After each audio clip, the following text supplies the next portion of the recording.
نحمده ونصلي على رسوله الكريم أما بعد فأعوذ بالله من الشيطان الرجيم بسم الله الرحمن الرحيم رب اشرح لي صدري ويسر لي أمري واحلل عقدة من لساني يفقه قولي واجعلنا وزيرا من أهلي اللهم فقهنا في الدين ربنا زدنا علما آمين. Assalamu alaikum wa rahmatullahi wa barakatuh everyone. Today's topic is how should we welcome the month of Ramadan. It's really simple. It's the same way you welcome your favorite guests and especially those who visit you not quite often. So when you get the news of their coming, how do you begin? You mark their arrival date on the calendar, start counting days, plan ahead, prepare for their visit, plan your routine around them, think of the activities they love, etc., etc. Bottom line is that you are really excited yet fully prepared to welcome your guests right. That should exactly be the same spirit we need to have when Ramadan is approaching. With the beginning of the month of Shaban, we can feel the month of Ramadan is near, and our hearts begin to fill with joy and anticipation. Ramadan is indeed an honorable guest, bringing a lot of mercy, blessings, and privilege. Yes, it is a privilege to experience Ramadan every year. If you think, how many people were there worshipping with us last Ramadan? But they are no longer in this world. Today they lay in their graves. How many people are unable to fast due to different causes like old age, physical or mental illness, etc. So those of us who are fortunate enough to be able to take advantage of this blessed month should welcome Ramadan with utmost love and gratitude, rather to be in the negative mode of anxiety, stress, fear, or complain. Love and gratitude should define our attitude towards Ramadan. One should start preparing for Ramadan enthusiastically and should excel in doing good deeds wholeheartedly. Prophet Muhammad ﷺ said, وَيُنَادِيُ مُنَادٍ يَا بَاغِيَ الْخَيْرِ أَقْبِلُوا وَيَا بَاغِيَ الشَّرِّ أَقْصِرْ. When the month of Ramadan arrives, a caller cries out, O seeker of good, proceed, excel, go ahead. O seeker of evil, desist, stop, hold on. So we should be among the seekers of goodness. So let's look at a couple of things we can do before Ramadan, because fail to plan is a plan to fail.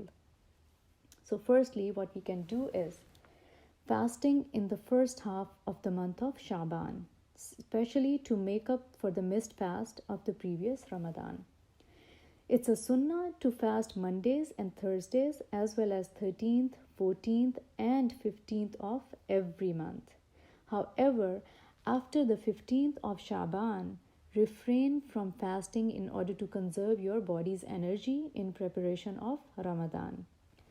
Secondly, we can educate ourselves about the rulings of Ramadan by gaining authentic knowledge either through books or lectures. Why do we need to do that? So that we can fast and worship with proper etiquettes and conditions. Thirdly, don't keep this knowledge to yourself, but share it with others. Speak to your family, friends, and neighbors about Ramadan and help them mentally prepare for it. But what's the benefit to you of doing all this? Firstly, you also get to be mentally prepared in the process, and secondly, you will get the reward of sharing beneficial knowledge. And there are multiple ways of spreading this knowledge. For example, booklets, CDs, or you can prepare a small presentation or through social media or multiple apps out there. It could be as simple as sharing just one hadith about Ramadan.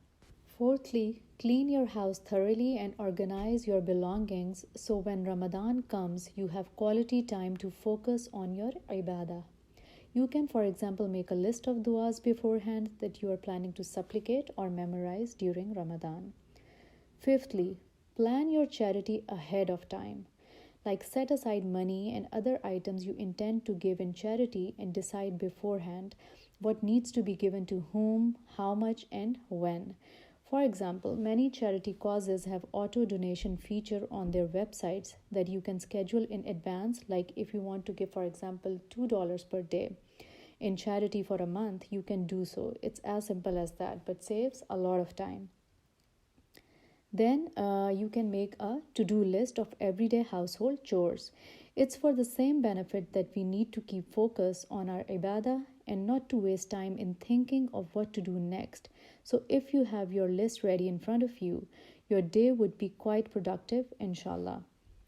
Then set goals for yourself regarding different acts of worship and allocate specific time for them. What are some of the acts of worship? For example, recitation of the Quran, its memorization, voluntary prayers, nafil, zikr, dua, and charity. So set certain goals for yourself. For example, how much Quran to be recited each day and at what time. Otherwise, the day will pass by and at the end of the day, you will miss your goal. Then, for your own ease, one suggestion is that you can schedule various acts of worship around the prayer times. For example, from Fajr till sunrise, you can pray Fajr, recite Quran, do morning supplications, and then you can read any beneficial material. Then from sunrise to Dhuhr, you can pray your Doha prayer, Ishraq prayer. Its time is from sunrise till mid-morning. Then you can review your Quran either by listening to Dawra Quran or any review sessions. Then you can pray Dhuhr and finish your daily routine work. Then from Dhuhr till Asr, you can take afternoon nap and you can finish up your work, and then you can pray Asr. And from Asr till Maghrib, you can prepare for iftar.